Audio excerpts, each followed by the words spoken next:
Okay, fine. I think we can start the day. So our discussion today is,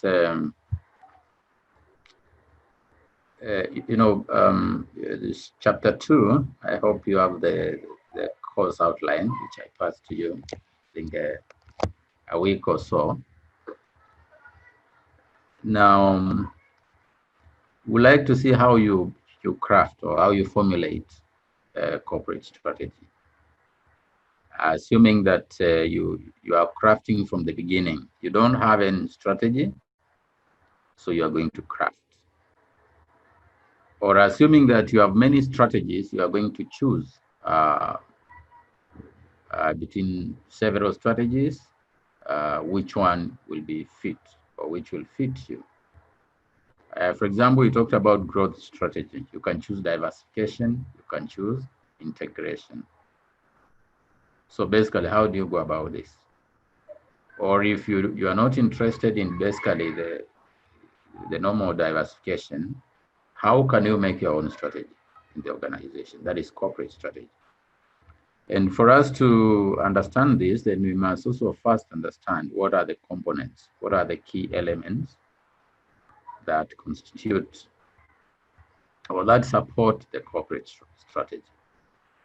And strategy, every strategy for that matter, leave alone just corporate strategy, whether it is functional, whether it is business, you need vision, you need mission, you need objectives, you need goals, you need policy in place before you have the strategy, because all these support, they do support the strategy. The strategy may not work well if there's no vision, there's no mission, there's no objectives. All right, maybe they may not be there documented, but as we go and see, you'll see what is our vision, what is our mission. For example, the mission is what the organization does. That means even if it is not written down as a mission, then it is still the mission of that organization. So now that is vision, mission, and objectives. So these are basically the components. So we'll deal with one by one. So we deal with our vision. And our vision is basically the long-term destiny of the organization. You know, what the organization aspires to be.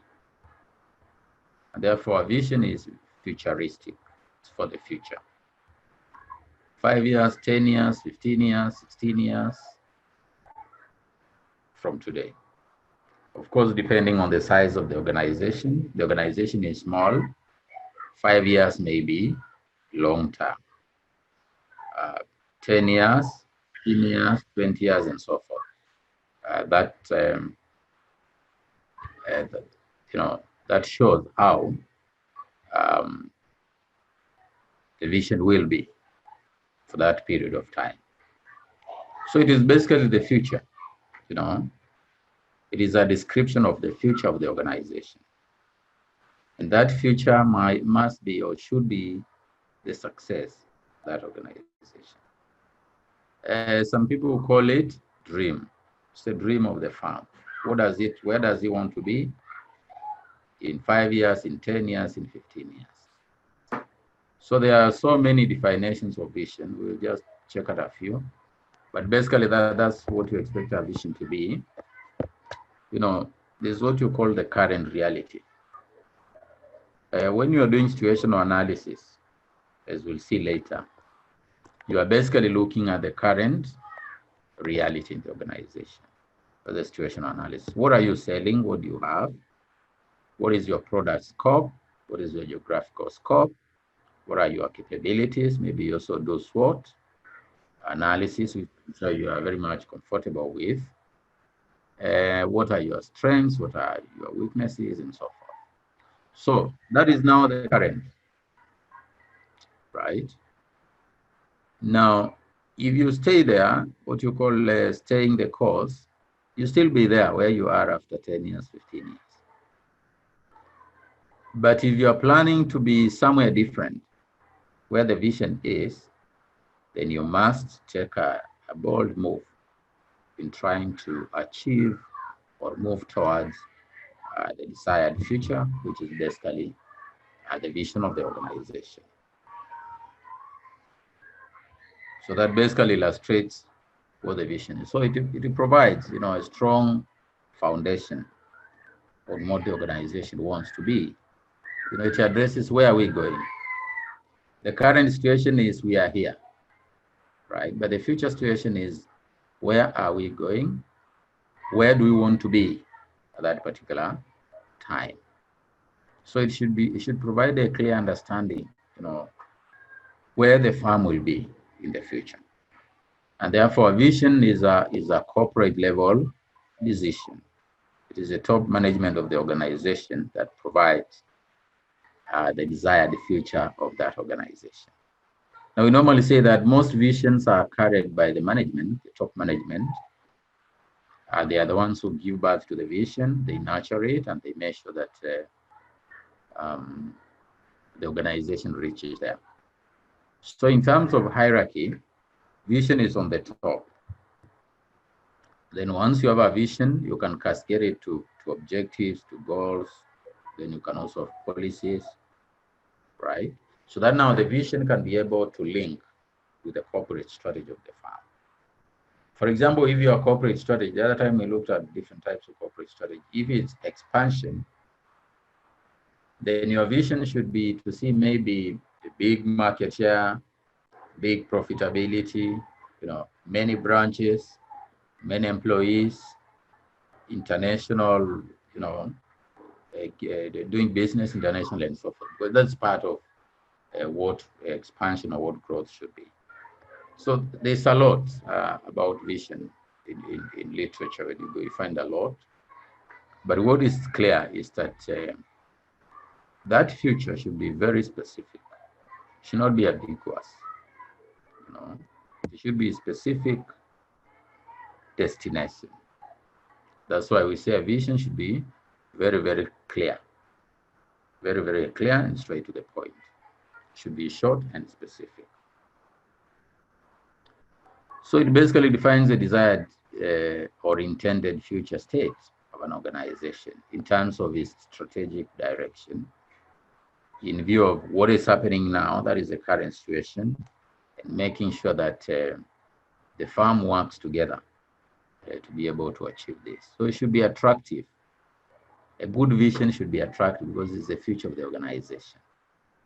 Because we are talking about an ideal future that we don't have now, but that we aspire that will be there. Of course, that future should not be easily available. It should be setting your journey to the moon. No, it's not easy. That's where each and every organization wants to be. That's where each and every country wants to go to the moon, but not possible. But every country believes that at one time in the future, they will be able to land in the moon. That's the role of a vision. It keeps you focused on that destination. And of course, it should work within all the levels of the organization, the top, the middle, because everything cascades to the vision. It must be also inspirational. It must inspire people. When you say you want to be the best in Africa, then that's an inspiration. You should not use negative words in your vision. Then you should also bring self-reference. When the organization or the people are identifying themselves, they should be able to identify themselves with that vision.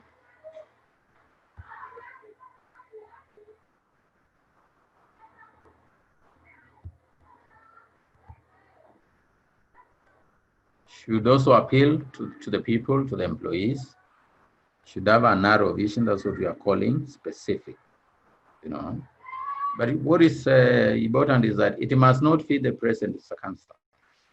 That's the current situation. It must not, because we are moving from where we are towards a destination. So it must not. In fact, it should not. Because if it can fit in the present situation, it means we already have our vision now, which is not the case. Vision is something that is futuristic. And of course, it should be understandable by all stakeholders. What does it do? What is the role of a vision? Why should we have a vision? Or why should you yourself have a vision? It links the present with the future. Very, very important. After doing capability analysis and SWOT analysis, you identify what you have. And then through the vision, you identify the future. Then you link between the vision and the future is the strategies that you are going to use to achieve that. So that's the link. You know, it brings commitment, it makes people to work, it brings meaning to work, you know.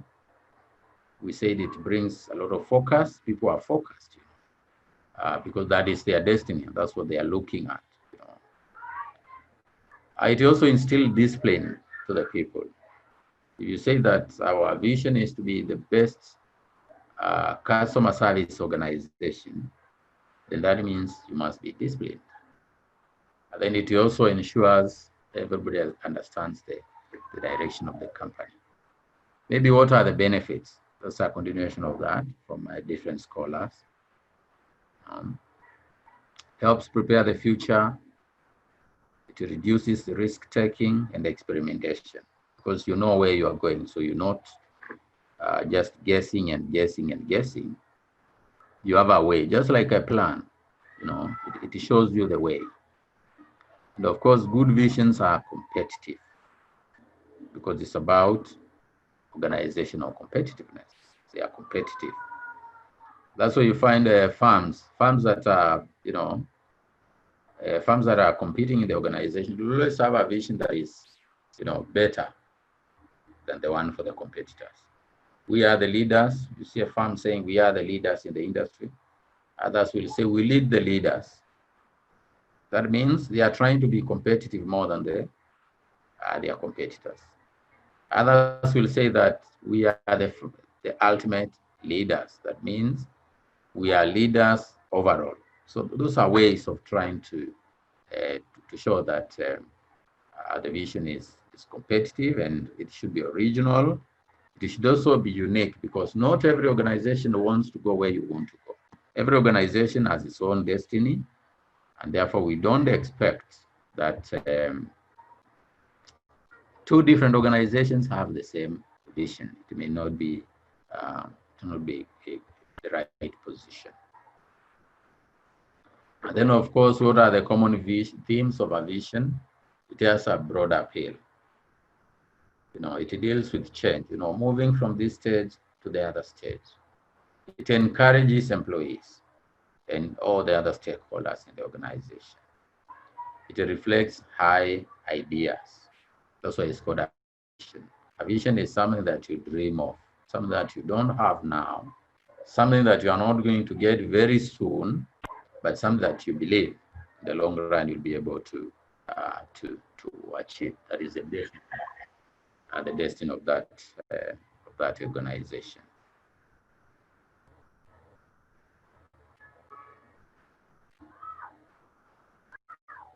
So how do you make a vision? How do you craft a vision in an organization? Now there is no one-time formula for making a vision,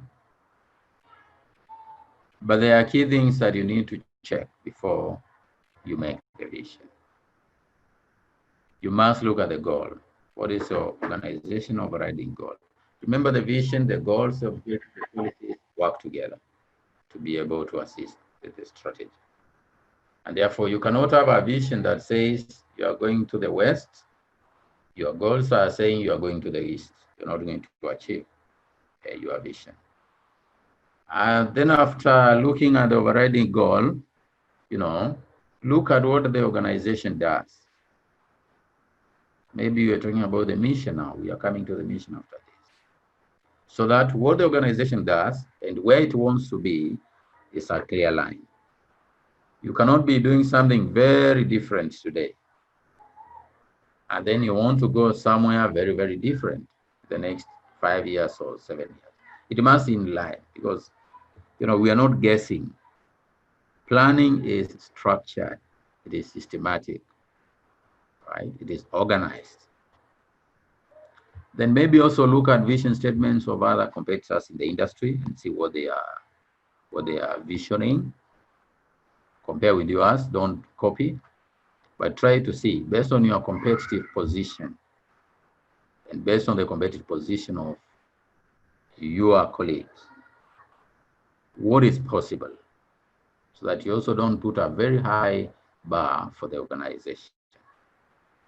Not very bad, but you see, when you put a very high bar and you don't have the capacity, then it's the same as useless.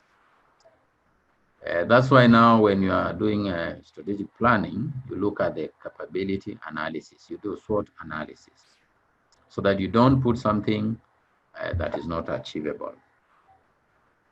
And then after that, you look for good wordings to inspire the team. We said a vision is inspirational. That can be used to inspire the team. Make sure that maybe you have a team that is looking at this. Don't do it. It's not an individual activity. It is a teamwork activity. The top management and the leaders in the organization, look for a team that can come up with exciting wording for that vision. Then you share that vision, that draft. You still call it a draft until it has been passed to the members of the organization. Yes, a few. Let them critique. Let them also advise you. Once that is done, then you can be able to make adjustments, maybe, or pass it just the way it is. And then you can be able to, you can be able to roll it over to the organization. And once you roll it over, it does not mean you go and sleep. You roll it over and you continue monitoring what is happening, so that you keep your vision on course. Otherwise, if you just wait, you don't do evaluation, then you'll come back after 1 year, after 3 years, after 5 years, you may find that you lost course long time ago. And therefore, that will be not good for the organization. That is how you make a vision. Maybe this more explanation about that, the steps that you follow, when you are trying to come up with a good vision of an organization. Maybe what limitations may you find if you are making a vision? If you don't follow the procedure that we've said, you don't follow the qualities, then you are more likely to come up with a vague or incomplete vision. A vague means not clear, vague, not clear, vague or vague, no, not clear. Maybe it's incomplete, does not capture all the aspiration of the destiny of the organization. It may not be forward-looking if you don't check it properly. It may mislead the organization, just like a plan. If you have a bad plan, it can mislead the organization. But a good plan will, lead the organization to the right direction. It should not be too broad. It should not be uninspiring. It should be distinctive and so forth. These are examples of visions. I think in the organization you work with, or in your organization, your personal organizations, there are a lot of visions there to make people happy, to be a globally respected firm. That's a good vision that every person in that organization works towards making sure that that is realized. Maybe a small task for discussion here. I'm going to unmute all of you. I'm going to unmute all your speakers.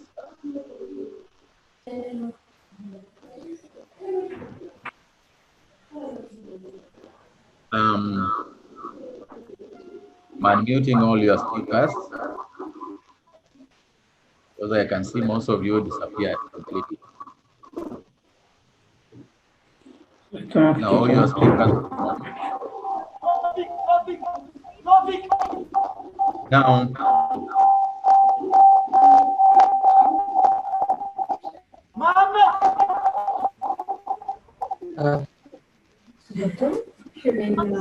There's a noise.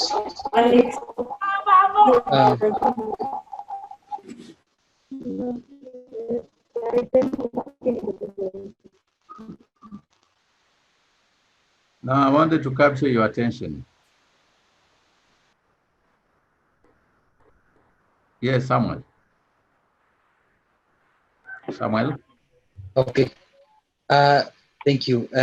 I think first of all, I think it's best if we could raise a hand and then unmute each one whenever we are given the chance.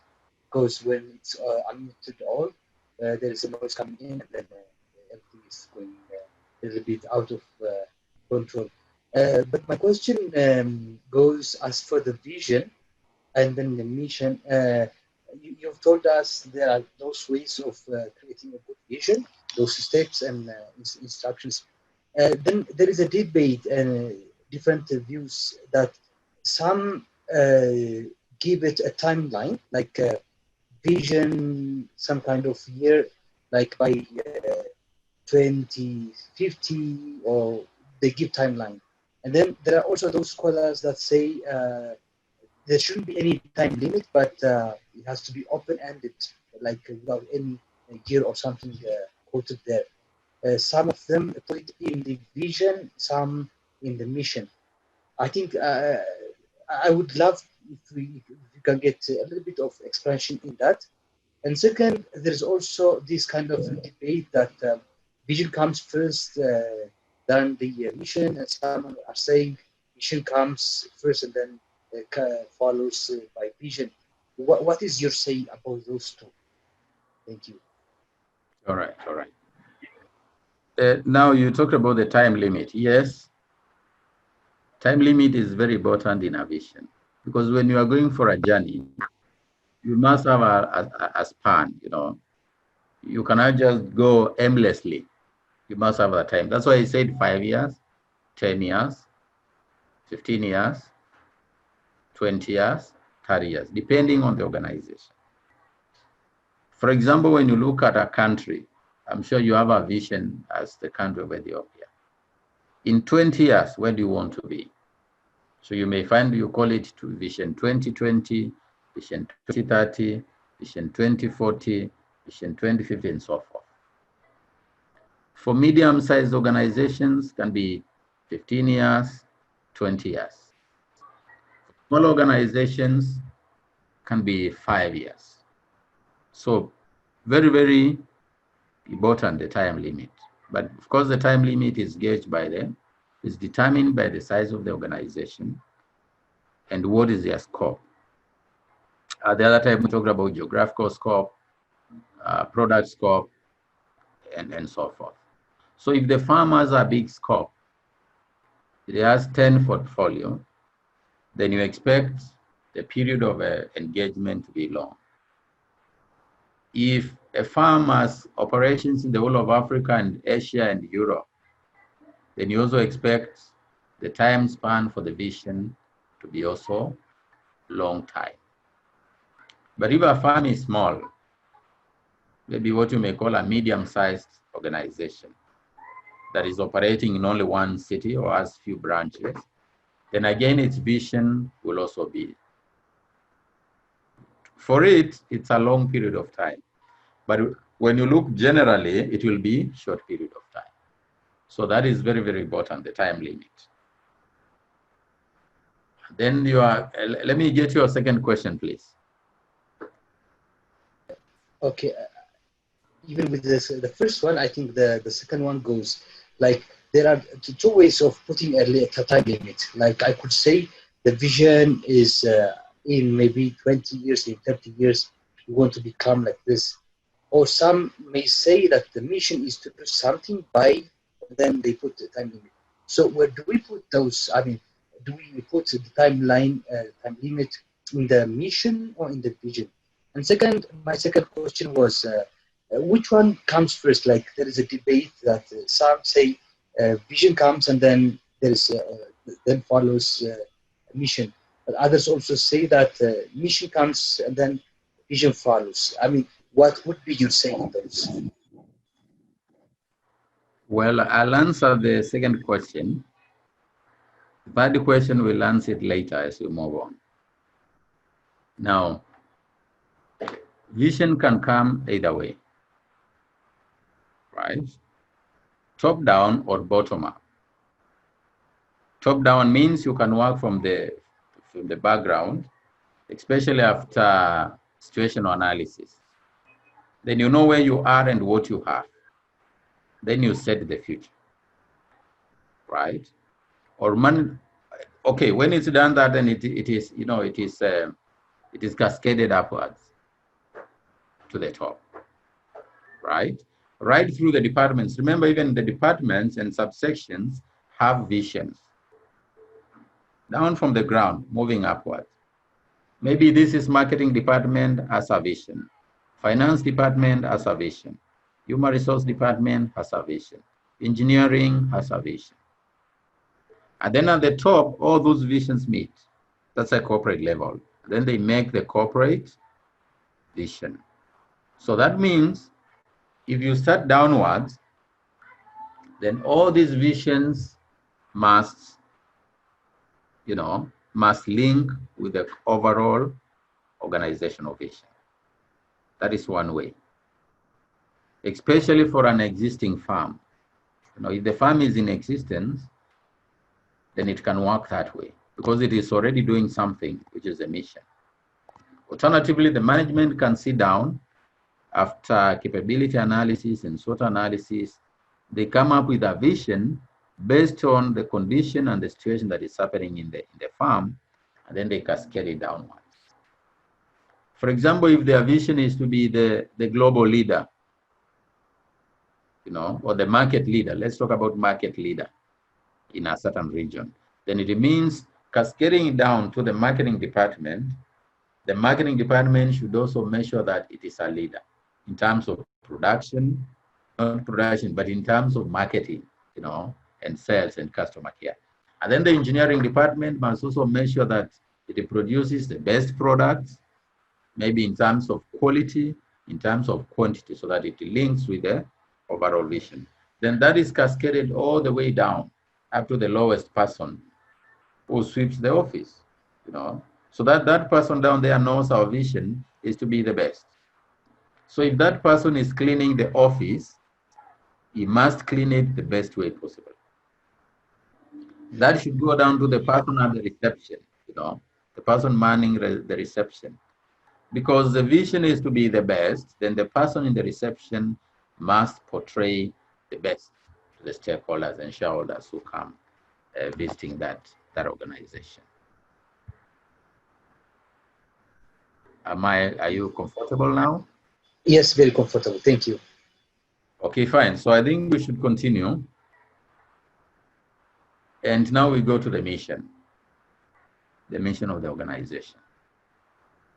The mission of the organization is basically what the organization does, and most likely how it does it.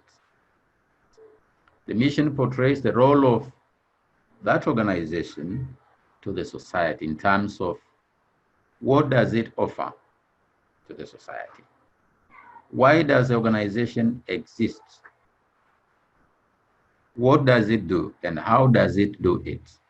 That is the mission of the organization. So it must show what product we deal in, what services we deal in, what customers do we serve, how do we serve them, why do we serve them. That is the mission of the organization. And again, that mission should also be linked to the vision, as we said. Because if you say we want to be the best, then you should do the best. If you say you want to be the global leader, then you must show that by doing it, by acting. If you say you want to be the best financial bank in town, then that should be seen in the way you handle your customers, the kind of products you have, the service you have, and everything that you do must be captured in that way. So again, there is also a lot of literature about mission, but basically a mission describes a company's function. What does a firm do? You know, why does it exist? What is the reason for its being? You know, so the customers you serve, the products you serve, you know, the geographical regions you serve are very important in our vision because they show your scope of the mission.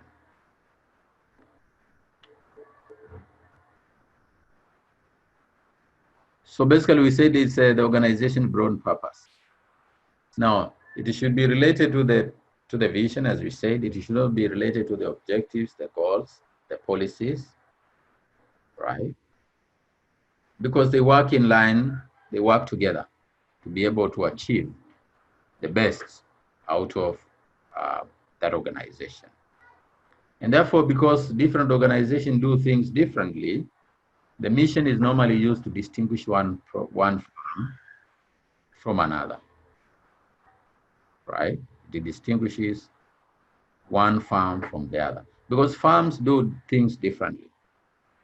If you have a bank XYZ and you have another bank ABC, you know, they are all in banking, but they do their things differently, right? And that is what is now called what, the mission, because it shows, it distinguishes one business from the other. Otherwise, if the businesses are the same, then there is no need to have two different organizations doing the same. They should as well merge and make one firm. But to justify their differences, then it means that those firms are different. Whatever they do, their scope, their products, their services, and their markets are different. So it provides, it provides reasons why the organization exists to offer XYZ products to this kind of customers this way. It defines also the values. Later we'll also look at the values of the organization.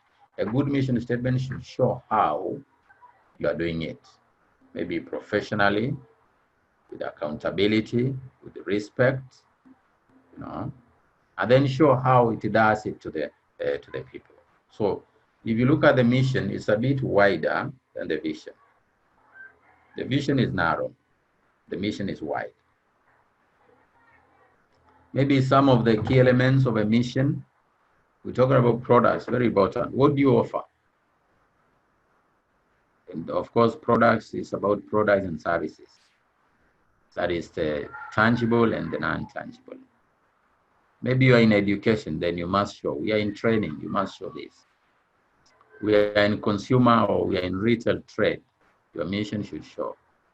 We are in transport, then your mission should show that you are in transport. The markets you suffer, the markets that you serve, very, very important. Is it domestic? Is it local? That's why you find some people saying to be the best in the world. That means it's a global firm. To achieve this in this country, that means it is a country, organization. To be the best in this region, that means it's a regional firm. The technology to use is very well. Most universities talk about technology in their mission, how they are going to offer the education through technology, right? Growth or survival, these are business objectives. It also has to show why you're doing this. Is it for growth? If you talk about being the biggest in the region, then that is growth, right? And so forth. Self-concept, public image, your employees, your customers, all these are very, very key things that a mission must contain. Self-concept brings, confidence in what you are doing. So that even when the employees are talking to customers and talking about their products, they understand what the firm is all about. That's why you find when new employees go to an organization, they are trained. They are trained to make them understand what the firm does and how it does it. Otherwise, even if they came from a better organization, but in the new organization, things are done differently. Therefore, the organization must make sure that self-concept is clear. And then public image, very important. How does the public view that organization? Your employees, very important. These are the people, who deliver the mission, and the vision. And therefore, they must be part of that. And of course, your customers are the most important thing in an organization. You must identify what kind of customers you are serving, what is called target customers in marketing. Because once a firm delivers a product or service in the market, it does not just deliver blindly. You know, this is a target group of customers that the firm wants to serve. Therefore, it should be very clear so that it doesn't confuse customers when they are looking for services. I've always said if it's a salon, I hope you have salon in your place there, hair clinics. If it's for male, just write male. If it's for ladies, just write ladies. If it is unisex, both for men and women, then write unisex. You know, it is a little bit callous for a lady to go to a men's salon to ask for a service. It's not pleasing. Hello? Are we together? Yes, yes. We're Yes. together. It is also not pleasing for a man to go to a ladies' salon to ask for services there. Right? But if you indicate well in your mission that we serve this kind of client, it becomes easy for customers. Right? And therefore, customers are happy about that. So these are the components: product, customers, technology. This is what I was explaining there: product, customers, so forth, survival, all this. The company philosophy also very important. It needs to be captured in the vision. Public image very important. How do the publics see you? It must also be captured there. For example, being responsive to the concern about the society. You know, you should show that you care about the society. And then, of course, the employees, maybe you say the best employees, or we train our employees so that these employees can add value to the business that you are doing. Why is a mission important? Just like we saw the vision, why is a mission important? Right? It brings unanimity of purpose. It brings people together, just like the vision. It assists in resource allocation, very, very important especially for strategic managers or for corporate managers in general, because resources are always limited. And therefore, resources are allocated to the most important course of action, much of the resources. And then courses of action that are not very important, they are given little resources or no resources. Now, for example, right now, you've seen most organizations in the world, most countries are now fighting COVID-19. And you are finding a lot of money being channeled to COVID-19. That means things like education, most schools are closed, especially in your place, in Ethiopia, in Kenya, in neighboring countries. Therefore, you are seeing that governments are removing some money from the education kitty and putting it in the health docket. That is what mission is all about. What are you doing? Whatever you are doing should show how you allocate resources. It should also show the organizational climate, the focal point for work structure. Yes. How is your work structured? Which activity is most important, and so forth. How do you write a mission statement? Now, just like what we've seen with the vision, a mission should be linked to the vision, should be linked to the other aspects of the organization, the policy, the goals and objectives, because it also has goals and objectives, the corporate strategy, the business strategy, and the functional strategies. So the first thing is you ask yourself, what do you do? What do you do? What does that organization do? We said what you do is your mission, right? Because the mission shows the purpose of the organization. So from whatever the organization does, that's where you craft the mission statement. And for whom do you do it to? The customers, very important. So based on that, then, looking at the organization's current operations, what you do, the kind of industry you are in, you can now start building a mission statement. Look at what the competitors are offering in the industry.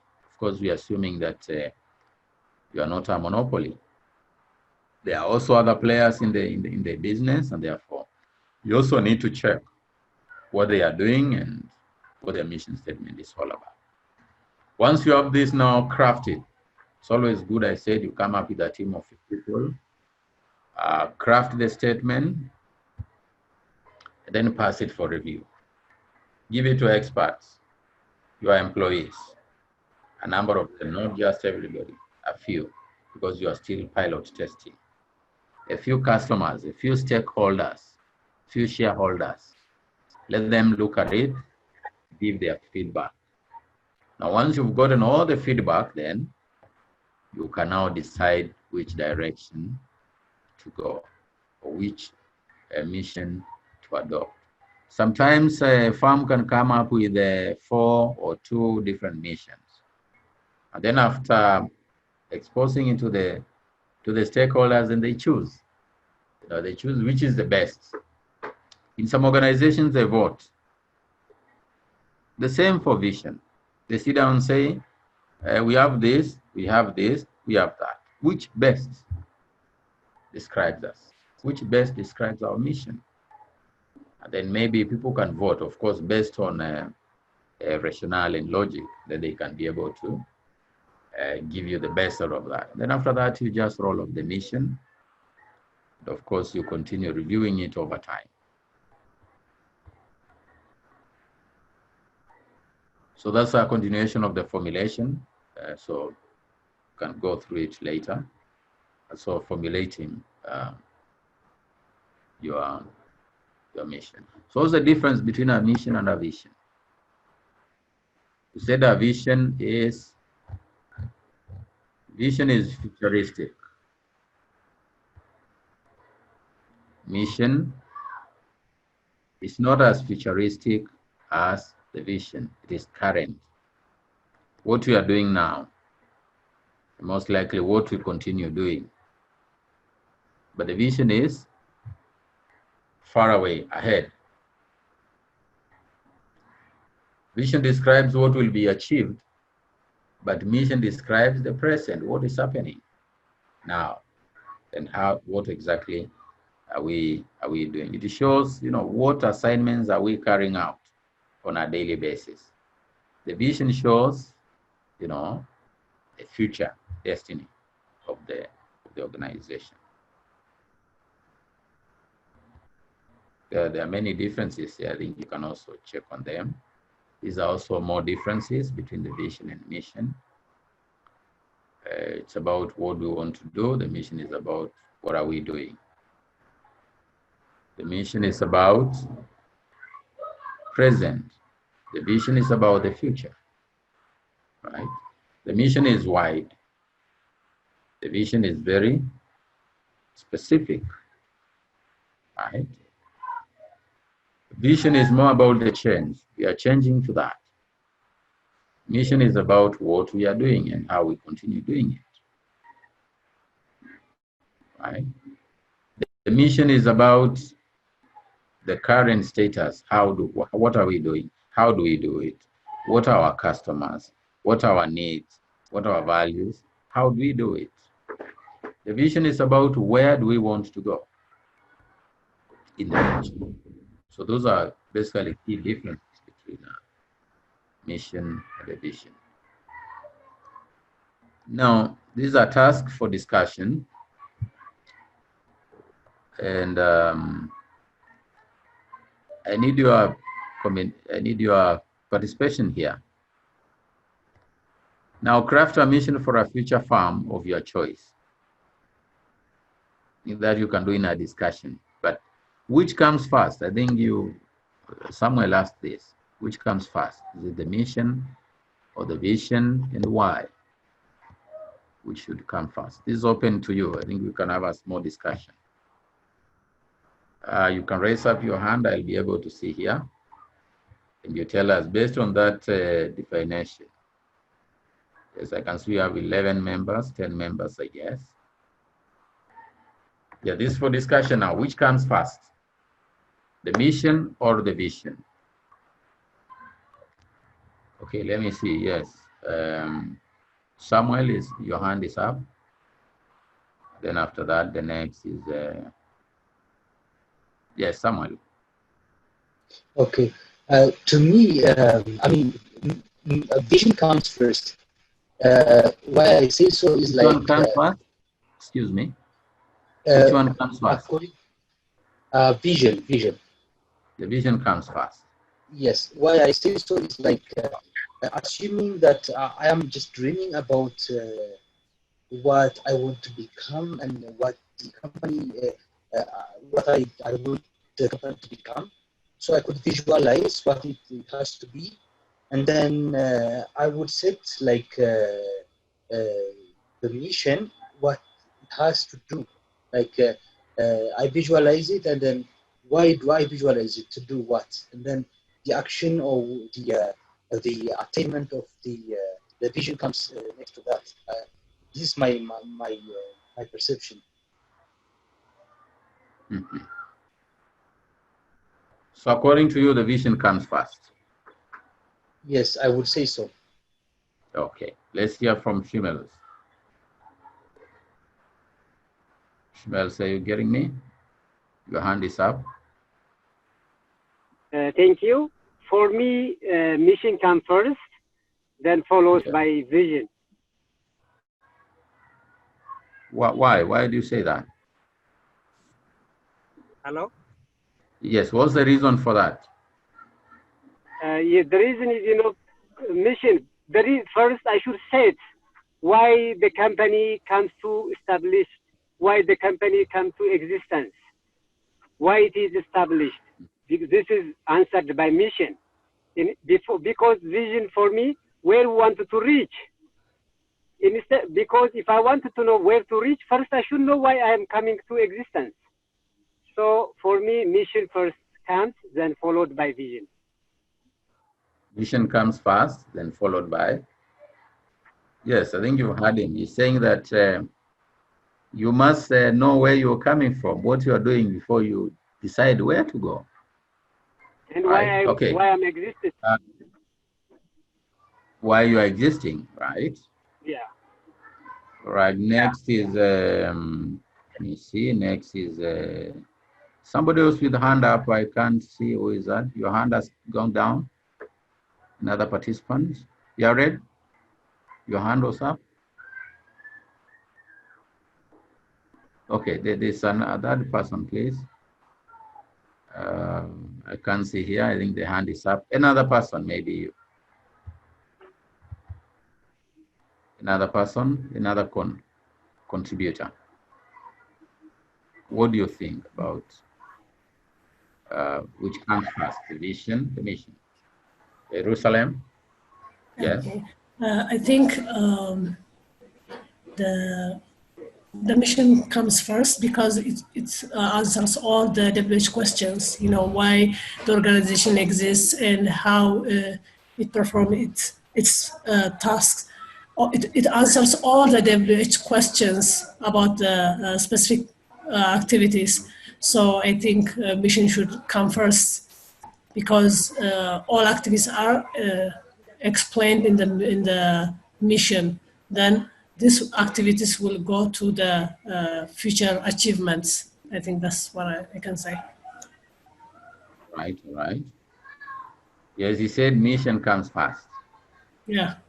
Is support stimulus. Thank you, James. Yes, yes, yes, stimulus. Hello, stimulus. No, I said thank you, Yarus. I would like to say her thank you for supporting. All right. All right. Thank you. Thank you for that. Yes. Another participant before we go back to Samuel. Another participant, please.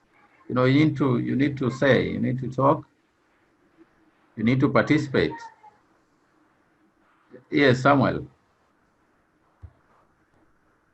Okay, thank you. You know, to me, still, I'm not convinced with what Years and Shimelis have said. Yeah. You know what? Because like when we say mission, it's already going into action. So how can I go into action before even I can visualize what I want to do? For me, the vision is like I want to visualize what I want the company to become, where I want to be, and everything. And then comes I have to achieve this one in order to attain my vision or what I dream about. So to me, proceeding with vision is like doing something or planning to do something, and then later on to visualize what they're doing.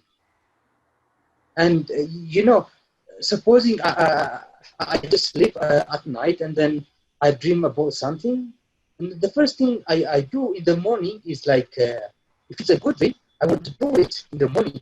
Just I go to the action. So I cannot visualize. I mean, I cannot do something which I can't visualize. So to me, still, the vision comes first. Everything where we want to be and all the steps, and then now we put the mission. If I do this one, I can attain my vision. This is what I still think it is the right thing to do. All right. All right. You're supporting the vision first. Simrat? Simrawit? Okay, let me continue. Can you hear? Let's 1 minute. Jerusalem, just a minute. Yeah, I just Simrat has been. Okay. Okay. Continue. Continue. I just disagree with Samuel because you know, in the mission, all your aspiration or all your visions are already in the mission by one or the other. It's expressed in the mission. So why we need the vision comes first, since all the what we visualized is in the mission. So you're saying that we don't need the vision, like because everything is in the Yes. mission. If That's everything is in the already mission, in the mission. the purpose You know, of once you visualize this expressed, you know, it answers the what question. What you want to do So is part of the Okay, vision. let me give authority to Simrat first before we come back. Yes, Simrat. Okay. Simrawit. Is that okay? The network is okay? Okay, Some- thanks. As an idea, the vision is the first very important idea we can start off. The mission is the way we arrive to that point. So it can be Not very clear, please. Not clear.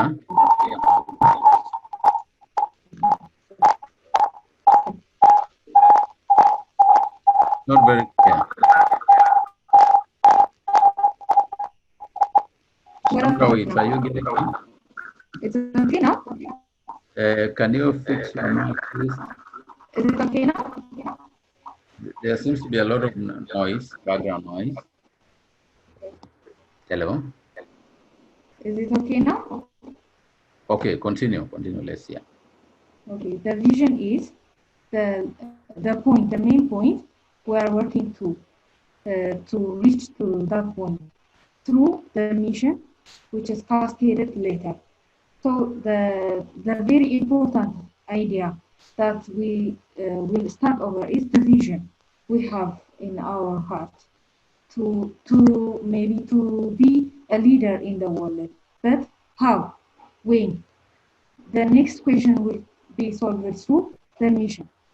A business person or an organization owner will start by having a vision first.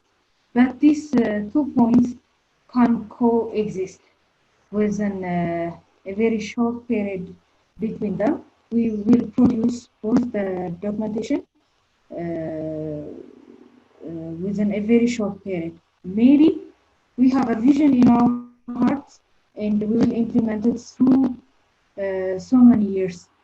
So, in my belief, a vision is a very important point to reach, but you don't know when those answers will be given by the mission and the objective we produce. I think that's the way it goes. Thank you. Okay, so you support the vision comes first. Yes, You support the vision comes first? the vision comes first Vision comes first. because it's the core point. All right, all right. Now, most of you seem to talk about the vision. Okay.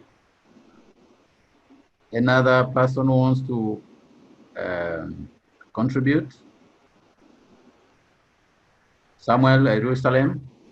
Any other contribution? Shameless?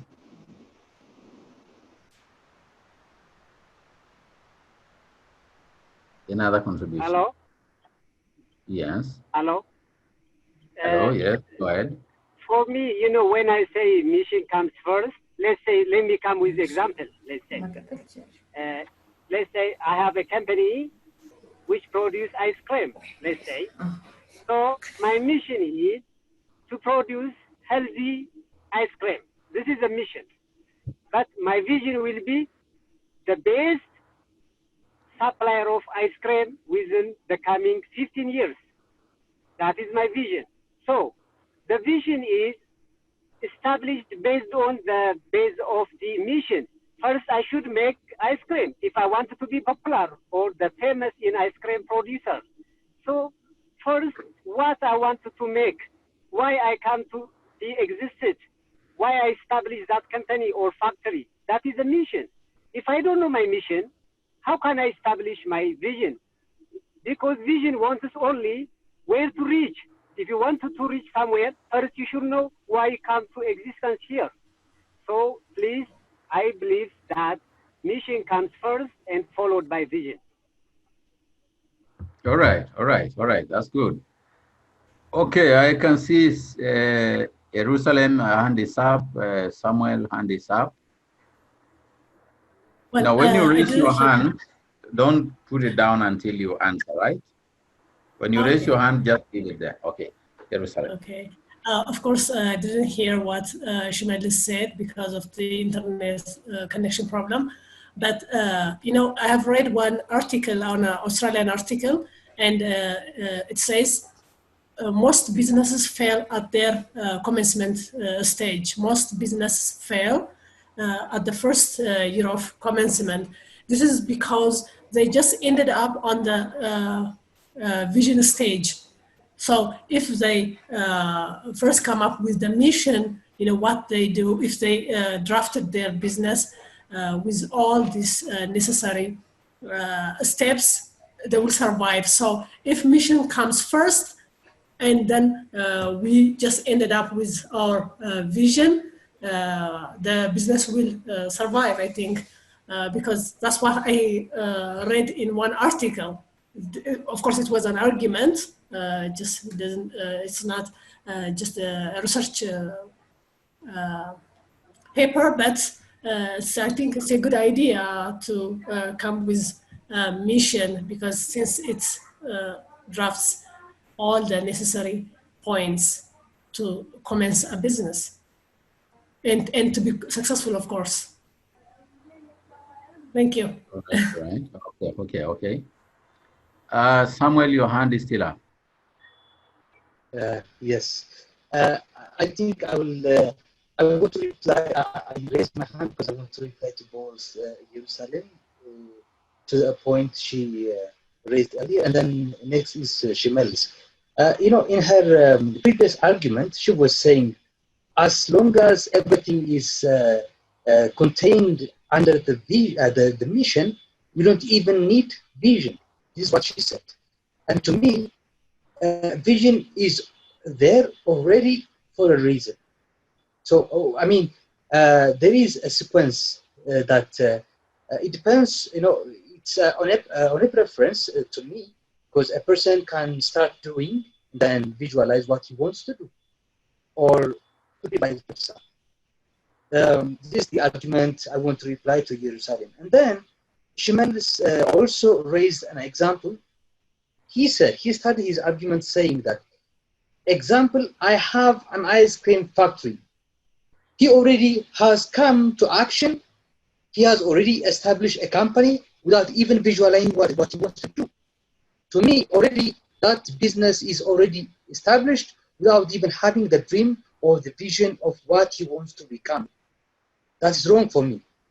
I would say before even establishing that company, an ice cream company, or even trying to do what he called the best ice creams ever in the whole world, to me, first of all, he has to sit down, visualize what he wants to do, and think of every steps he wants to do, and then put up a mission.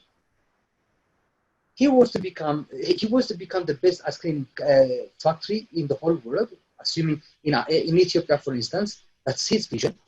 And then that's how he should supposed to start, not by establishing the factory.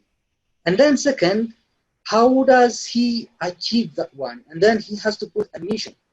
This is that he wants to become the best ice cream factory, doing this and that and that. That's the mission. I think that follows. So for me, both arguments of Jerusalem and also Shimel's, clash by themselves. To me, that's the argument I get. So still, they didn't convince me that mission comes first. So I'm still convinced that vision is already the leading before even we can think of a mission. Okay, sure.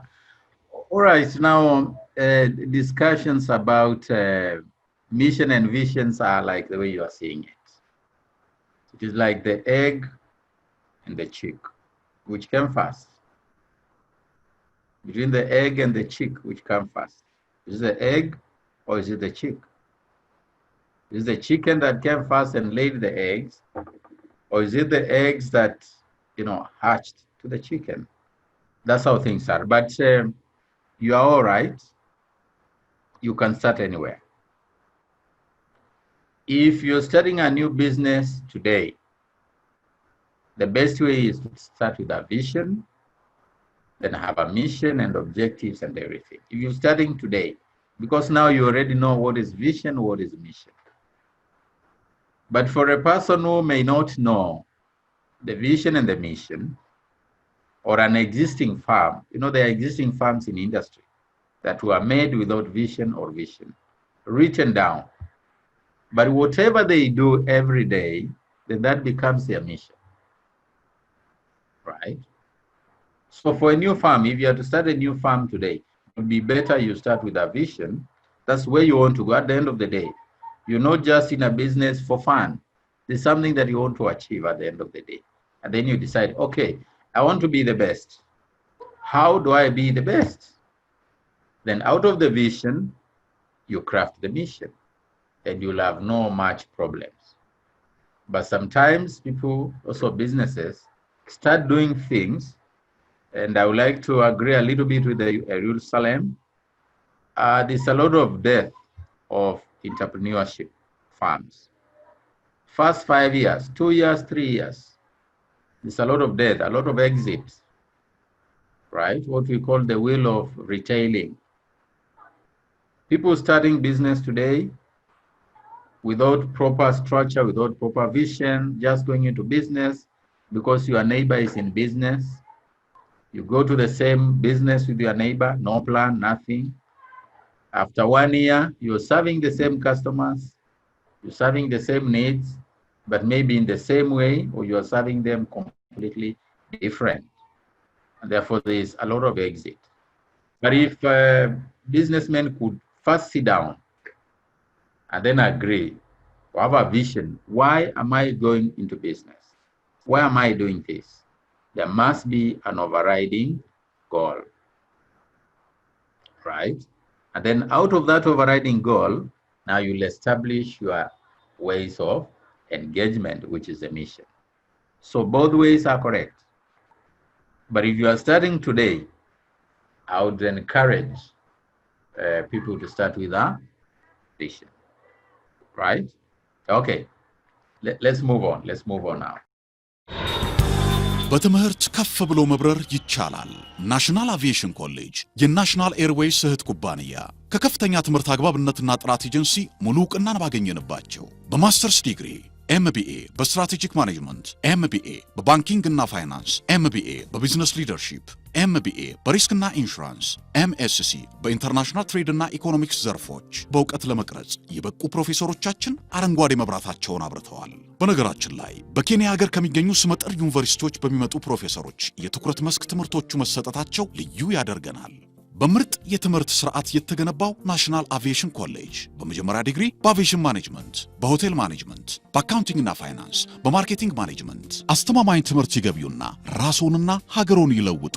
አድራሻ 22 አደባባይ ወደ ሾላ በሚወስደው መንገድ ላይ ናሽናል አቪዬሽን ኮሌጅ የናሽናል ኤርዌይስ እህት ኩባንያ ህልሞን እውን ያደርጋል። Now the other thing is the objectives that are also equally important. Right?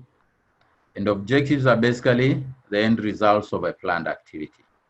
What needs to be achieved is an objective. So it's a commitment that within this period of time, you need to achieve this. They spell out the quality and the quality of performance that is to be achieved at a certain period of time.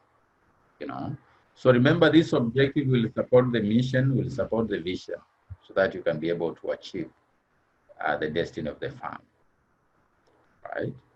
So what should be accomplished when, and how should be quantified? You don't just make blanket objective. They should be to achieve this within this, right? So they are more specific, objectives are more specific and narrower than the mission, right? The mission is wide. It captures so many things, but each objective captures specific item. If it is growth, you say, I want to grow my business by 20%. That's specific. You don't put growth and customers and technology in one objective. But the good thing is you can have many objectives. So you can have an objective on customer, an objective on profitability, an objective on marketing, an objective in depending on the desire of an organization. But these objectives, remember we said objectives are part of the mission. So they should tally with the mission. The mission should tally with the vision. You know, so they assist the organization to be able to ascertain the tangible achievements that they can be that are needed in that organization. Maybe a few importance of objectives. Unmuting, who is this? Shimulus? Yes, okay. Okay, fine. So objectives are supposed to provide coordinating decisions. They are supposed to help in formulating strategies. Because we said, if this is your strategy, you want to achieve this, how do you achieve it? You want to be the leader, so you must start leading from the objectives. If you want to be the leader in profitability, you must have objective on profitability. That shows how you're going to increase that. They should also provide standards for assessing performance, right? If you want to be the best, the objective should show the best. If you want to increase your market share, then the objective should be there that are talking about market share, right? And so forth. So they become the basis, the standards for measuring performance. They also help in formulating strategies. For example, if your strategy is diversification, growth, then maybe one of your objectives will be to bring in one new product every year. That means you are diversifying. If your objective is retrenchment, you want to retrench, then you may see to retrench one objective or one portfolio that is not performing within this period of time. And then once that period of time, you have to evaluate the objective and see whether they were achieved. If they were not achieved, you must find out why they were not achieved. And then review. Now, you may have set very high objectives and you don't have the capability to achieve, so you are not going to achieve it. Sometimes if when you achieve your objective, don't start celebrating. You may have set very low objectives based on your capacity. So it's always good before you set the objectives, you patch that with your ability. If you don't get any change in your objectives, then it means there is also a problem. Because we expect if you set an objective to increase profitability by 20% and there is no increase, it means there's a disconnect between the performance and the objectives. But of course, we also have to put in place that what is happening in the environment is very, very important. For example, what is happening with COVID-19. Now, most firms are reversing down their objectives and they expect a target. Because of what? The business environment has changed. And therefore, if it has changed, it's always good that you review, you review your objectives so that you are realistic. Because objectives is about being realistic. It's not theory, it's practice. So all these are characteristics of objective. They should be smart. In other words, they should be specific. They should be measurable. That's what we talk about, 50%, 20%, 500, whatever it is. To open 2 new branches in this month or in 1 year, they should be specific. They should be measurable. At the end of the day, you should measure and see whether you achieved them or you not achieve them.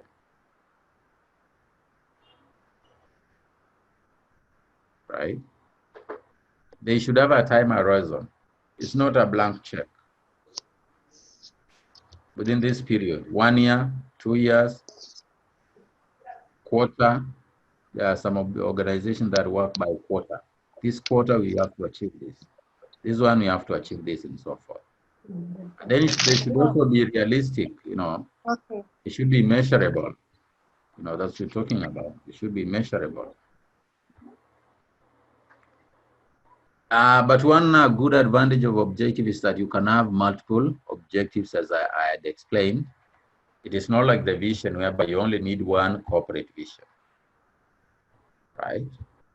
You need only one corporate vision. For objective, you can have many. You can have objective in finance, objective in marketing, objective in customer service. Right? Again, when you go to the departments, you find that the objectives are specific for those departments. If you go to the HR function or HR department, they will have objectives about training, about development, about empowerment, like that.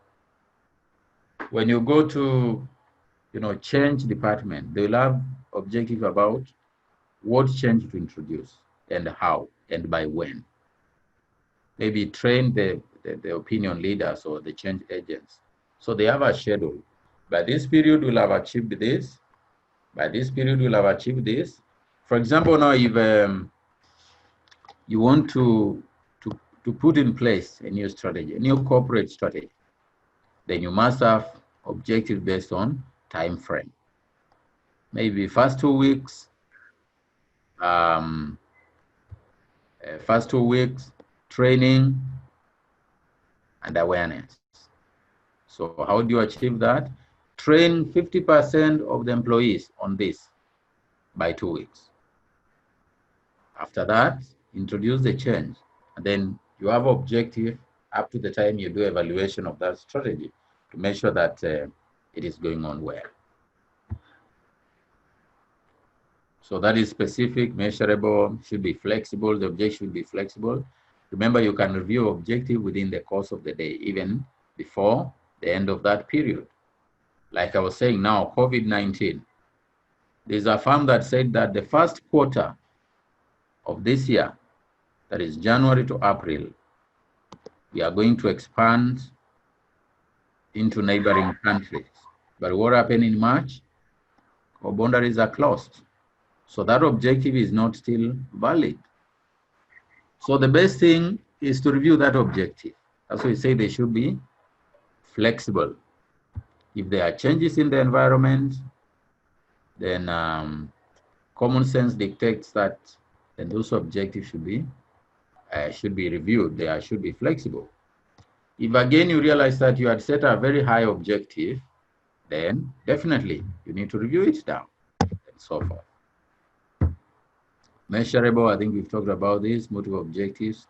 What are the factors affecting objective? Yes, the size of the organization. The bigger the organization, the bigger the objectives. If you talk about profitability, maybe your capital is 1 million. Maybe you talk about, profit is a function of the capital. So you talk about 200,000 as profit. If your capital is 100 million, then we're talking about 10 million or 20 million. So depends. The level of management. Of course, now we are talking about the top level. But of course, top level objectives are also big. If you talk about profitability, corporate profitability as an objective. But when you go to the departments, you find they will be different. Then you should also capture organizational culture, so forth. What are the areas that objective can be crafted? We talked about marketing, talked about leadership and innovation, quality to produce the best quality products, the resource level, customer satisfaction. For example, very common is to handle customer complaints within 12 hours or 2 hours, depending on if a customer makes a complaint, then you need to have that. What period does it take before you solve that customer? Performance level, these are profitability and so forth, and then social responsiveness. How do you respond to stakeholders in the industry? So that's the explanation of all that, financial, 10%, 20%, and so forth. So now, the task here is you review. I hope you'll be doing this later. We'll just have a small discussion. Review your objective on organization and find out if they have been met. If not, find out why. I believe all you are involved in one organization or the other. If not, then you can look for an existing organization.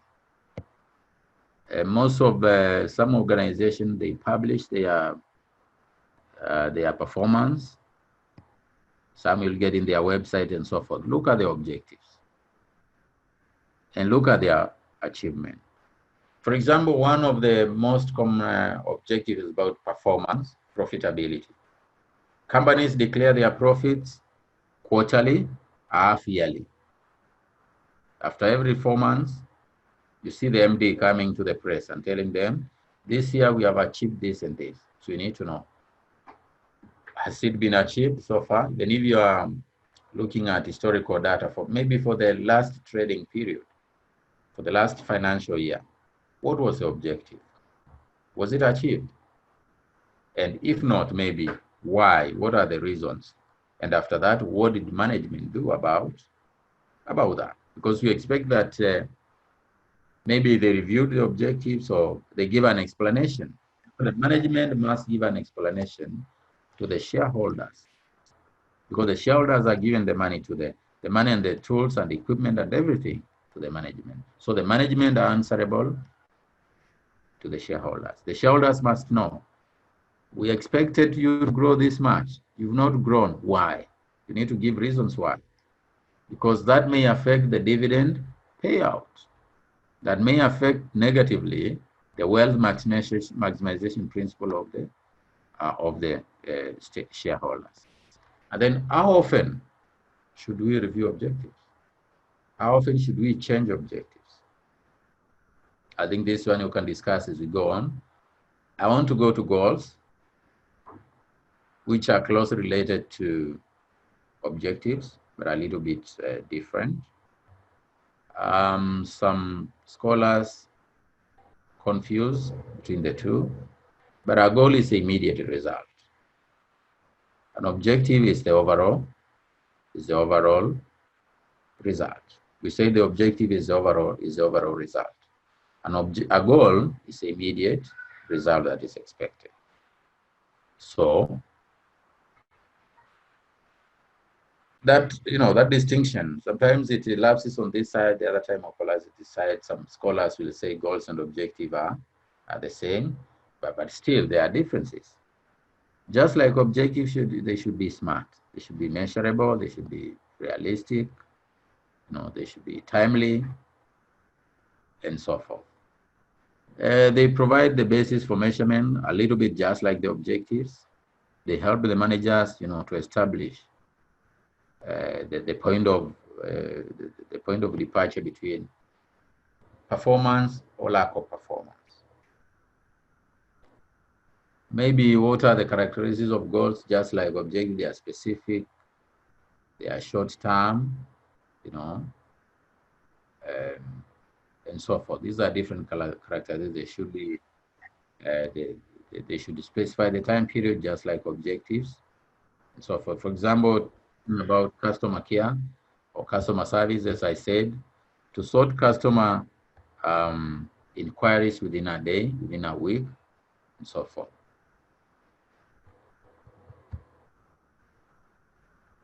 So maybe goals and objectives. What are the differences? What are the similarities? We said goals are the desired outcomes, right? Goals are usually broad.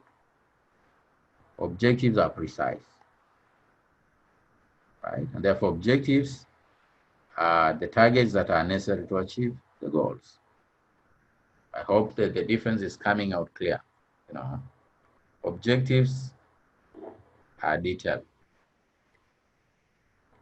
Maybe more differences here. The purpose, the meaning, the purpose is directed. The purpose is the target, Goals have a generic action or an outcome towards which we strive to. Objectives have specific action. The objectives support the attainment of the associated goal. Right? Although we say the goals may not be strictly measurable or tangible, but objectives are. In terms of the time frame, objectives are mid to short term, goals are long term. But of course, very closely related. But two objectives can make one goal. For example, you say our goal is to increase our performance. How do we increase our performance? By increasing our sales. So you have our sales increment objective, or by reducing our costs. So you have a cost reduction objective. So how often should goals and objectives be reviewed in an organization? Maybe that is a discussion for the other day, but you can also have a discussion in your own levels there. And which comes first? Is it the goals or is it the objectives? Just like our discussion between the mission and the vision. These are tasks that you need to check on. Very important, the values. We are looking at the components of organizational structure, because when we meet tomorrow, we'll be talking about crafting the corporate structure. And we cannot create the corporate structure until you know what are the underlying components of it. So values. Now, values very important. These are underlying traits and qualities that govern the conduct and the behavior of the organization towards its stakeholders. Values are very important. They show how the firm does its business. Now, in your mission, you should have shown the values. How do you do? What do you do and how do you do it? Professionally, customer respect, quick, like that. Efficient, very fast, and so forth. So these are principles that guide an organization with its conduct, as well as a relationship with its customers, with partners, and stakeholders. So it's about conduct. It's about engagement, and they are captured in the mission statement, as we said, you know. Basis upon which members overcome and make decisions, yes, plan strategies and interact with stakeholders. That's the key thing about the values of an organization. They are called values or core values or shared values. It's the same thing. And therefore, you know, they are intrinsic. Core values are intrinsic. They come from the leaders in the organization. That's why you find there is inheritance in organizations. Behavior, core values, culture is shared and passed to generations. If your core value is professionalism, then you find professionalism cascading through the generations in the organization. If your work is customer respect, we expect customer respect to be spreading when you are dealing with stakeholders and so forth. So what do core values do? They govern personal relationships. Remember, relationship between stakeholders is very, very important in a business setup, you know. And of course, these relationships differ depending on the kind of business you're doing and the nature and the environment. For example, when you go to a restaurant or in a bar or in a pub, the relationship between the service providers and the service recipient is different from the service you get from a bank, right? And therefore, you may find the kind of core values in a bar, in a pub, is different from the core values from a bank, and so forth. The kind of relationship between the church and the mosque is different from the kind of relationship we find in the university, in a learning institution. So those core values are the ones that determine how people engage in that organization. So they clarify who you are, they articulate what the organization stands for. For example, we talk about professionalism, accountability, integrity, honesty, right? Those are examples of core values. For example, in the university, core values guide on how we teach, how the lecturer and the students engage. It's not the way the players engage in a football match. It's different. It's more professional than there. You know, they also talk about rewards. What do you reward? Hard work, maybe. They also assist in making decisions. You know, they are essential tenets of engagement in a business. So core values are not operating practices. Operating practices are different from core values. They are not business strategies. Business strategies and values are different. But core values support business strategies. They are not cultural norms. Norms are different. They are not core competencies. The core competencies of an organization are different from the values, you know. Core values are not easily changed. They are not easily manipulated. We said that objectives are flexible. Core values are not flexible. Core values are fixed.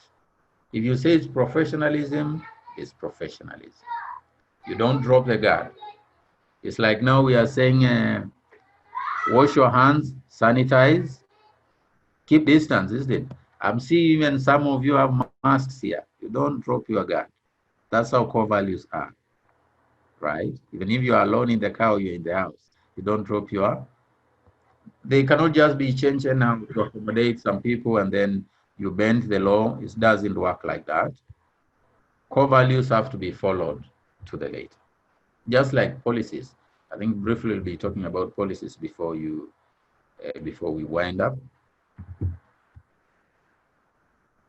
Now, list the core values in your organization or the organization that you are conversant with and see how they affect our relationship within that organization. Lastly, we have policy, business policy. Very, very important again in this business we are talking about. You know, these are guidelines developed by the organization that again govern its actions. And do not confuse core values with policy. Policy is internal, right? Most policies are for internal execution of business, right? Core values are for both internal and external, but mostly external, because core values capture the engagement between the organization and its stakeholders. But policy is about the operation of the firm. There are policies that may go to the stakeholders, but most policies are within the organization. They affect or they govern the decision that the actions of the organization. For example, there is what we call communication policy. How does communication is done in the organization? Top down, bottom up, right? There is what we call human resource policy on this and that, on recruitment, on selection. There's what we call petty cash policy for those who are in finance, that always you must have some cash, maybe depending on the consumption, maybe $5, $10, $100. Always the cashier must have $10 in the cash book or in the cash box, call it cash box. That's a policy that governs the actions of the organizations, and therefore it assists the organization to be able to achieve its goals and objectives. So it is the role of the top management to come up with a policy, right, of the organization, how the employees will be working and so forth. Maybe types of policies we have, as I was explaining here, we have substantive and administrative policy. We have vertical and horizontal policies. We have reactive and proactive policies. You can read much about this. We have current and future policies. These are different types of policies that, assist the organization to achieve its objective. For example, an administrative policy may be something to do with leave policy. If an employee wants to go on leave, he submits the leave form or the application to the immediate supervisor, because it's the immediate supervisor who knows what needs to be done, when, by who, and by when. So that, for example, if you are in the peak system or the peak time, when business is very high, in some organization they tell you no leave. That's our policy of the organization. If you are working in the security system or the security industry, maybe you are a policeman or policewoman, and it is Christmas here in Kenya, no leave. That's our policy. Because at that particular time, it's when security is mostly needed, because people at home, everybody is in this period, people are going to suffer. So that policy, that's an administrative policy. When it is November, all is closed up to maybe January or February. And that's how it operates. So you can see now that policy manages the operation of that farm.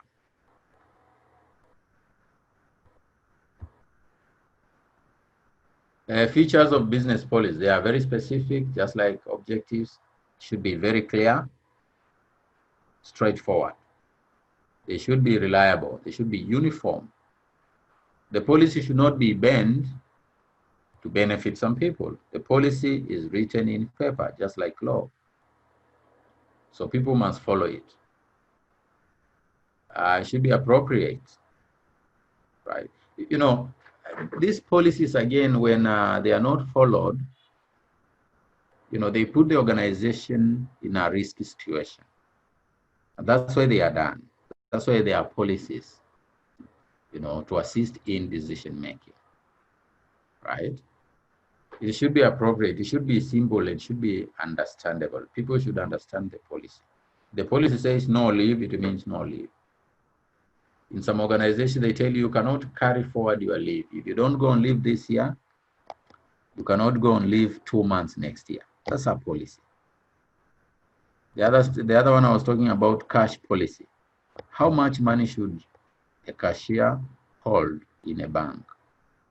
The bank manager should be monitoring the flow of the money. If the cashier has very little money, then he gets a top up. If the cashier has more money than the ceiling, the policy ceiling, the extra money is taken away. That's what policy is all about. When you go to the banks that are regulated by the central bank, there's an amount of money that the bank should have. They cannot keep more money than they are licensed to keep. It will be against the law. And why is this done? It is done to protect the organization, to protect the shareholders, who are the customers. So those are examples of how policies should be. A little bit flexible, but not like the objectives. Policies are not easily maneuvered. And then they should be stable, should be stable in applying and using policies. These are more examples of, maybe we look at the policy formulation, how it's done. We look at making of a vision, mission, a little bit of objective, we've seen examples. Now, policy, how do you formulate it? Now, you look at the objectives. What do you want to achieve with this policy? Identify the targets, right? Then determine the pathway to reach that objective. That I'm admit one more person here, yes. And then design the specific program that will be able to capture all this. Maybe the cash policy. We also have the health policy. We also have the fire policy in organizations. We have recruitment policy and so many other policies. Then implement to make sure that that policy, addresses the issue that you are trying to fix. Okay, how often should policies be changed in an organization? That's for your discussion. I'm going to put your speaker on for a minute. Your speaker is on. Your speakers are on. Okay. How often should you change the policy? How often should you change the policy?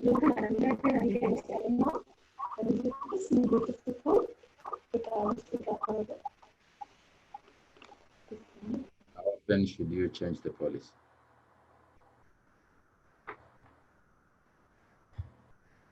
That's a discussion. It's for discussion.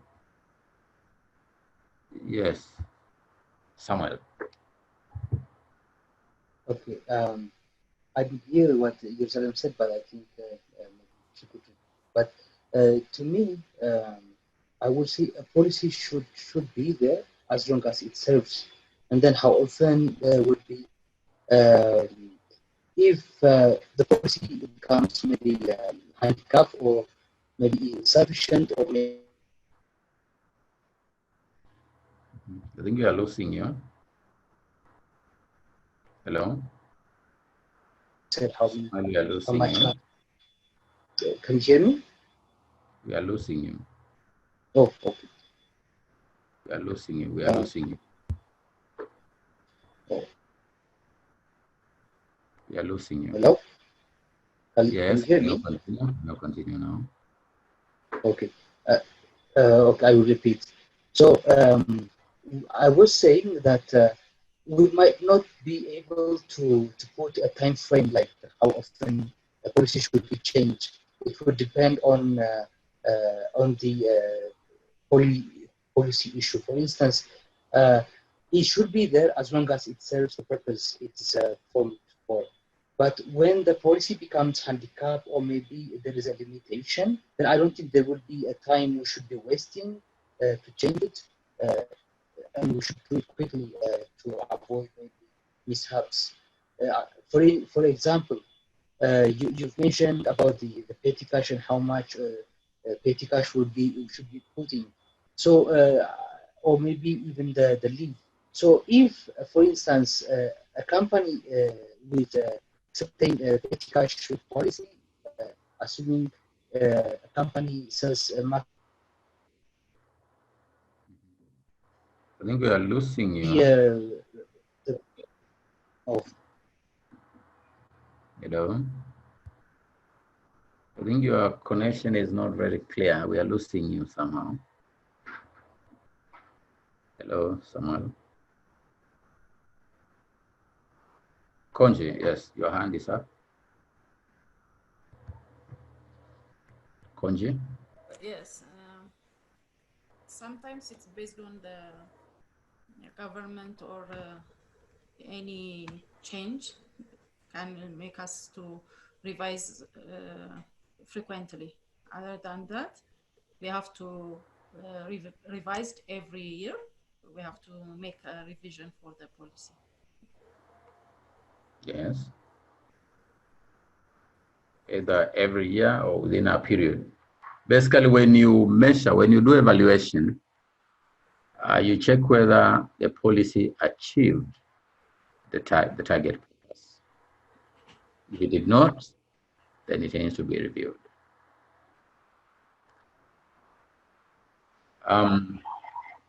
Yes, Samuel, are you back? Are you okay now in connection? Samuel? Yeah, can you Yes. hear me? Can I try? Yeah. My connection seems to be maybe a little bit odd. So, like I was saying, I don't think there will be a certain period we should be putting to limit or even to say how long it should be reviewed. I was saying it should be a policy should be there as long as it serves the purpose it was formed for. However, if it becomes handicap or maybe the policy during evaluation, we see that it has some kind of problems, I don't think we should be wasting any time to review it or to change it. As an example, I was giving, assuming about the petty cash. So if a company's policy is to keep 100,000 as a petty cash, that's a policy. But then during the economic crisis or something, the value of the bill is devaluated. I don't think that policy serves anymore. So we should be quick to change it. So we cannot be waiting for a period we put to revise it. All right. Yeah, okay, that's all right. You know, the policy is normally there to assist the organization to achieve its objectives. It is not there to punish the organization. It is not there to punish the staff, you know, that is the employees. The policy is there to make sure that the organization runs smoothly, customers are served, the organization achieves its objectives. So depending on the performance of the policy, it can be changed, right? For example, now, the one I was talking about, cash policy, the cash policy. Right now, in some countries, you find that people are moving towards electronic money, right? And paper money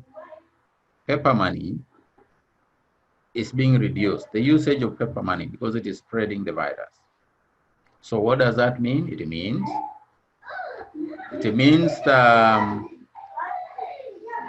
the cashier may even not have that paper money, or the volumes are reduced because most people at home, suppose it was a bank cashier, most people are not coming to the bank now. Most people are operating online. The number of staff that are in the bank operating have reduced. That means the use for the petty cash has also reduced. So why give the cashier a lot of money if there's no need for it? That means the policy can be reviewed, right? To make sure that the cashier is given only what is needed. But after some time, maybe even after the COVID, the need for more money, petty cash, will be higher than even the one that is speculated. So now the policy may be reviewed again. If the petty cash was 100,000, then they can even increase to 150,000 or so forth. All right. Now, a very good policy that was reviewed the other day is what we call mobile money. in our country. Mobile money is exchanging money through the mobile phone, what you call electronic money or e-money. Previously, you could transact 150,000 Kenya shillings a day. That's a policy by the mobile money companies. But now with the COVID, they have doubled that. They have reviewed the policy. Now they are saying you can transact up to 400,000 shillings, because now people are not touching money, and most people are at home, so that you can still do your business when you're at home.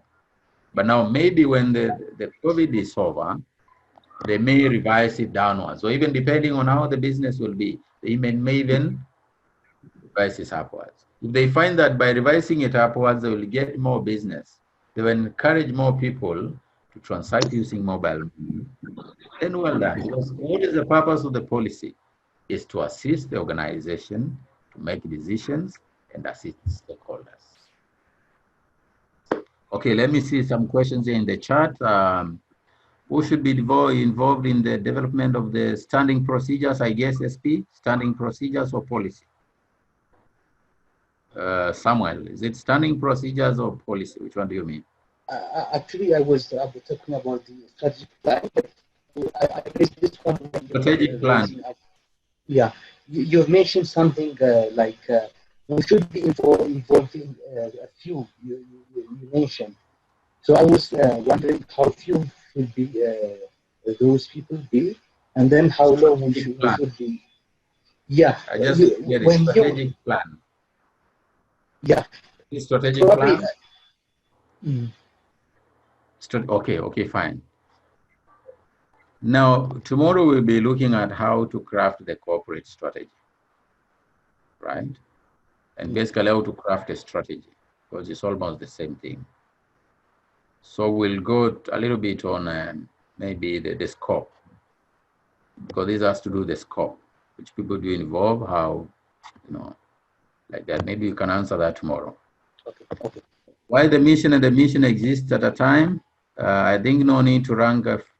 I think no need to rank as first and second. Yes, maybe there may be no need to rank which comes first and second, but at the end of the day, one will come first, the other one will come second, even if you don't rank. As I said, there is no final say about the mission and the vision. Discussions are still going on. Firms are still changing completely their missions to fit their vision. And some other companies are completely changing their vision to meet their mission, right? Because maybe you go into business 5 years, then you realize, there's what we call a realized strategy. I think we talked about this last semester. Realized strategy is what you realize from the industry. There is planned strategy and there is realized strategy. You plan this, that is planned strategy, but you realize something different in the field, right? You realize something different, and therefore you have to change and fit to the realized strategy. For example, environmental concerns, aspects in the environment, they can shape your strategy, what you call strategic alignment, right? You align your strategy. Maybe today you're saying you are going to pursue diversification strategy, and you put everything in place to pursue diversification. But when you go to the industry, you find that it's not working. You end up going for joint venture. Now that is realized strategy. Now that means if your mission and vision was more about diversification, but now diversification is not working, then you have to change and align with the new, what is happening in the environment. So the discussion about mission and vision continues. It's not going to end today, it's not going to end tomorrow. But of course, every scholar comes to his side of the story to support what should be done or what should not be done, which order should be. All of them are right. But when it comes to practice, it may change. Okay, another question here. think I've answered all the questions in the chat. Okay, another issue and comment? Any comments? Another issue and comment? I think we've come to the end of today's class. Any comment or any issue that you need to be addressed? Any question?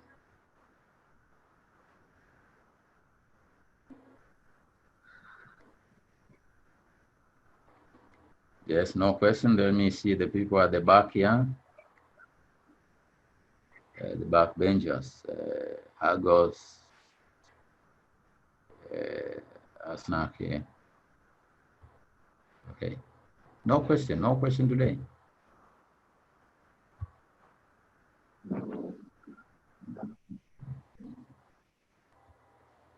Hello. Any question, any comment before we wind up this class?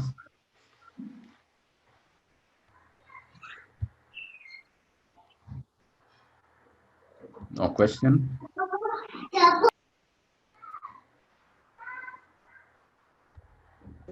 So we can wind up this class? All your speakers are on? We end this class? Yeah. Yes. Yo. August? Yes. Yes.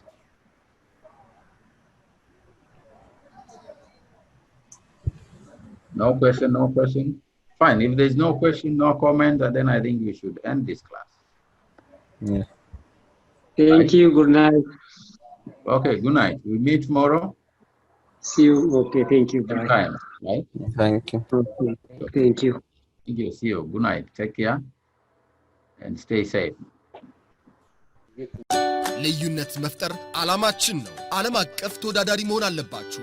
የናሽናል ኤርዌይስ እህት ኩባንያ ናሽናል አቪዬሽን ኮሌጅ ጥራትና ደረጃውን የጠበቀ ስልጠና በመስጠት ብቁ ዜጋ እያፈራን ነው። በፍላይት ኦፕሬሽን፣ በበረራ መስተንግዶ፣ በቲኬቲንግና ሪዘርቬሽን፣ በሆቴልና ቱሪዝም ሙያዎች አሰልጥነን ተወዳዳሪ እናደርጎታለን። ኮሌጃችን ካናዳ ከሚገኘው ኢንተርናሽናል ኤር ትራንስፖርት አሶሲዬሽን አያታና ከእንግሊዙ ICM ጋር በመተባበር ዓለም አቀፍ ዕውቅና ያለው ስልጠና እየሰጠ ይገኛል።